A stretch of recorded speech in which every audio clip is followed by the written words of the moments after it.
Hey y'all, welcome back to the Misfit Mama. It's me, Heather, your guide to authentic motherhood and homemaking. I was just sitting down to eat my lunch today and I saw this quiz from a couple years ago on Buzzfeed called, Could You Pass a 1954 Home Economics Class? I need to take it. I need to know. I guess I am old enough that I did have home ec in school. I think that was probably 6th or 7th grade. I think it was in middle school we started doing home ec. I thought it would be fun to go ahead and take the quiz today and see how a millennial homemaker does on a 1950s home economics quiz. I am a stay-at-home mom. I have 2 kids. I consider myself a homemaker.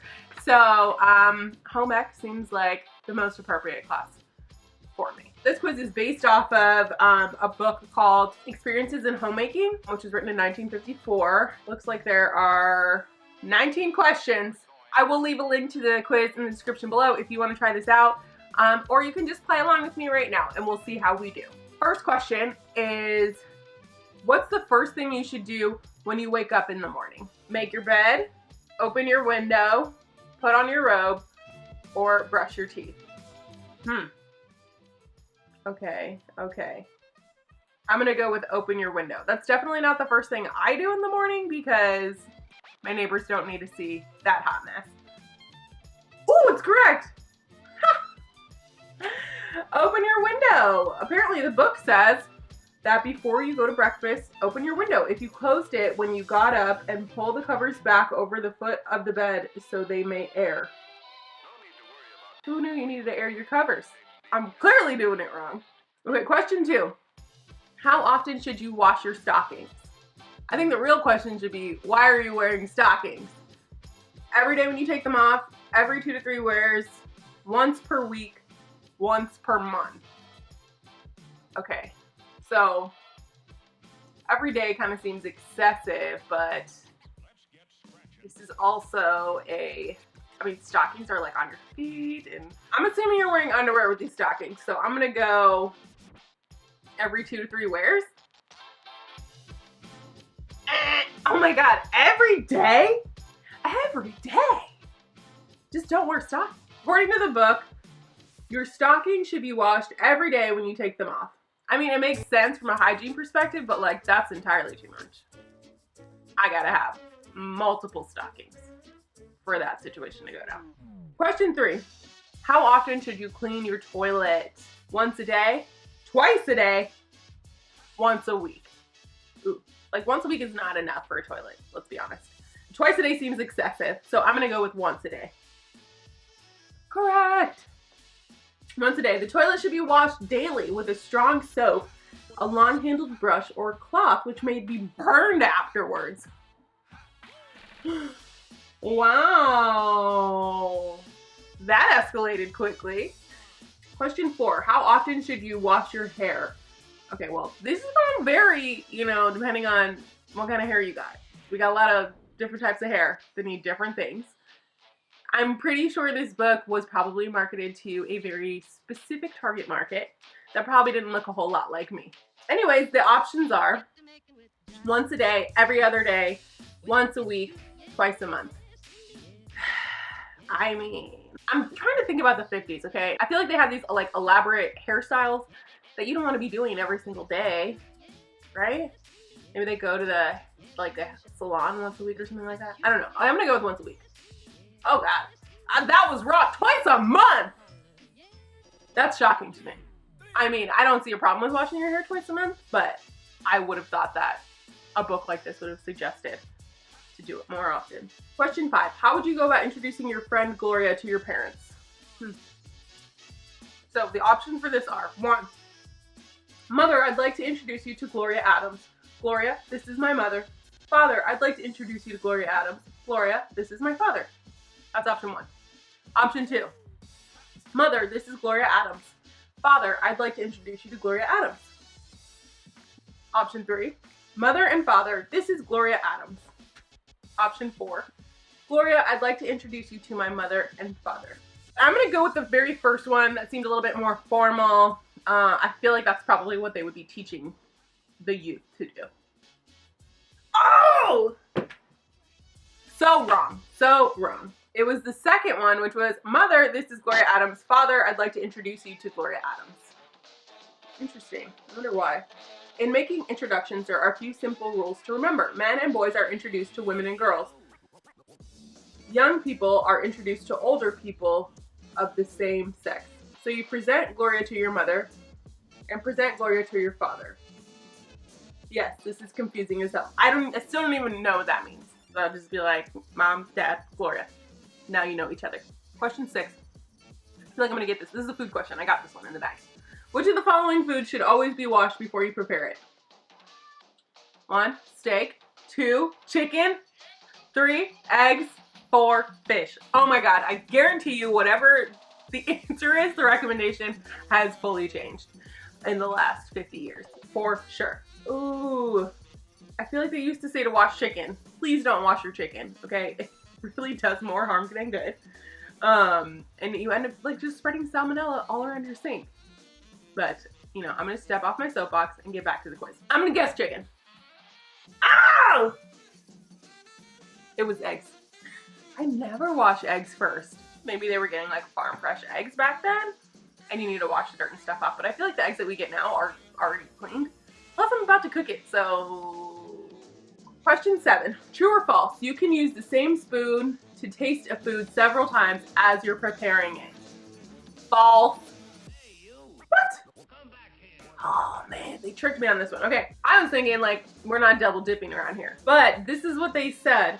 If it is necessary to taste a food several times, the use of many different spoons can be avoided by pouring some of the food from the mixing spoon into a teaspoon. Repeat each time it is necessary to taste the food. This special spoon for tasting saves work and keeps the food clean. That is actually a pretty good hack, so I'm gonna keep that in my brain. Question number 8. The order in which you wash dishes is, I didn't know there was a correct order. Option A, kitchen utensils, china, glass, silver.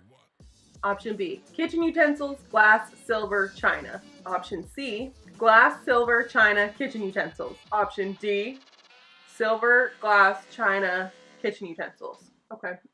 I'm gonna go glass, silver, china, kitchen utensils. Yes! Winning! Generally, the cleanest dishes are washed first and the cooking utensils last. Booyah! Question 9. A right-handed person picks up a dish with her blank hand and places it in the wash pan. She then holds the dish with her blank hand and washes it with the dishcloth or mop, which is held in her blank hand. Wow, that's confusing. I'm gonna go right. I don't even know. Why would you change it? I don't understand. It was wrong. It was supposed to be right, left, right. So the sentence correctly would have been, a right-handed person picks up a dish with her right hand and places it in the washing pan. She then holds the dish with her left hand and washes it with the dishcloth or mop, which is held in her right hand. Like, honestly, is it really necessary to specify how to wash a dish? I mean, to that kind of level, like which hand to use? I feel like just wash it however it gets clean. That's fine. Question 10. How often should you clean your kitchen sink? Once a day? Every time you wash dishes? Twice a week? Or once a week? I'm gonna go with every time you wash dishes. Because your sink is dirty after there's been dirty dishes in there. Oh yeah, correct. The sink should be cleaned whenever the dishes are washed. Question 11. As the saying goes, table manners tend to match the blank. Ooh, okay. And the options are hostess, food, guests, table. I'm thinking it's either table or hostess. I'm gonna go with table. Correct! According to the authors, a table laid with fresh linen with china and silver placed in an orderly way and perhaps with a centerpiece of bright flowers produces a cheerful effect and helps those who eat at it feel happy. Table manners tend to match the table. The entire meal is made enjoyable, the food tastes better, and it is more beneficial when the table is attractive, the company agreeable, and the talk around the table friendly and interesting. Well, isn't that just sweet? Question 12 is, when serving a meal, place all dishes to the blank of the person being served using your blank hand. Place beverages to the blank of the person being served using your blank hand. Righty, runny, lefty, lumpy. So bread is lumpy and your drink is runny. So I'm gonna say that when serving a meal, place all the dishes to the left of the person being served using your right hand. Place beverages to the right of the person being served using your left hand. So that's not even an option. I'm gonna go left, right, right, right. Oh, it's left, left, right, right. Shoot. So the answer would have been place all dishes at the left of the person being served except beverages, which are placed at the right. When placing dishes at the left, place them with the left hand. When placing beverages, use the right hand. Question 13 is, what are the 3 types of table service? A, Russian, English, French. B, English, Russian, compromise. C, British, Russian, blended. Or D, English, French, mélange. I don't know how to say that word, but I'm gonna guess that one just because it's fancy. Wrong. Correct answer was English, Russian, compromise. Question 14, what is the correct way to eat bread and butter? Ooh, I think I know this one. You're supposed to break off a piece, butter it, and do that. Butter each bite individually instead of buttering your whole bread. Let's see if I'm right about that. The first option is A, break off a small piece of bread and butter it with your knife. Repeat for each bite. Pretty sure that's what it is. B, butter a small bite-sized section of bread, bite the buttered section off, /chew, /swallow, and then butter the next small section of bread. C, butter your entire slice of bread, then pass the butter dish to the next guest. D, bread should arrive at the table sliced and pre-buttered. I think it's the first option. And it's correct. It's such a weird way to eat bread. It's kind of obnoxious. Question 15. It is customary to stand behind your chair until blank takes their seat. The answers are the head of the family, the oldest person present, the hostess, the oldest man present. Ooh, ooh, ooh. I'm gonna go with the head of the family. Ooh, wrong. It's the hostess. After you have found your place, it is customary to stand behind your chair until your hostess is seated. At the close of the meal, she also gives a signal for leaving the table. Take your power, ladies. Question 16. You should always sit and rise from blank of your chair. Left, right, either side. I'm gonna go with right. It's left. It is considered correct to sit and rise from the left of your chair. They say if everyone does this, no one will bump into each other. I almost always do it from the right. It just feels natural. Iron cotton and linen fabrics on blank. Well, I don't iron at all, ever. Options are the right side, the wrong side, or either side. I'm gonna go with the right side. Either side. Why even have that as a question if it doesn't matter what side? Question 18. The ideal family structure is,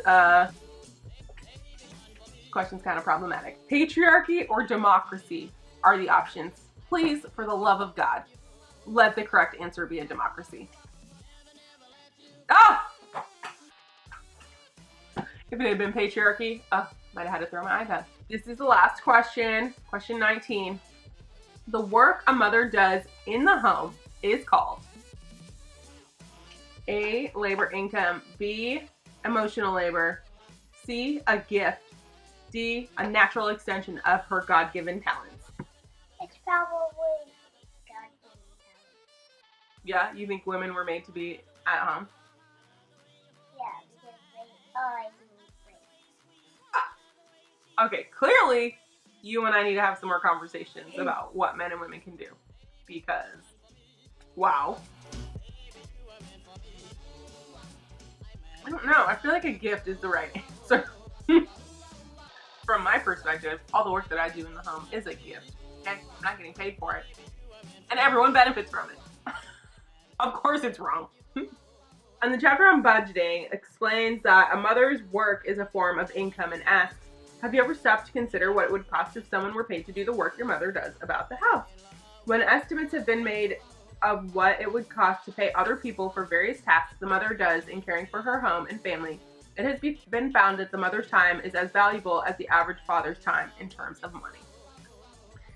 At least they were telling women that in the 1950s that, this is something you can be proud of doing. What you do is just as valuable as what someone does outside of the home. I got 7 out of 19 right, which is terrible, but it says that I would have passed but barely. I scored better than 56% of quiz takers. This is what it says about my results. You own and iron and clean your place from time to time, but you don't care much for rules when it comes to the domestic arts.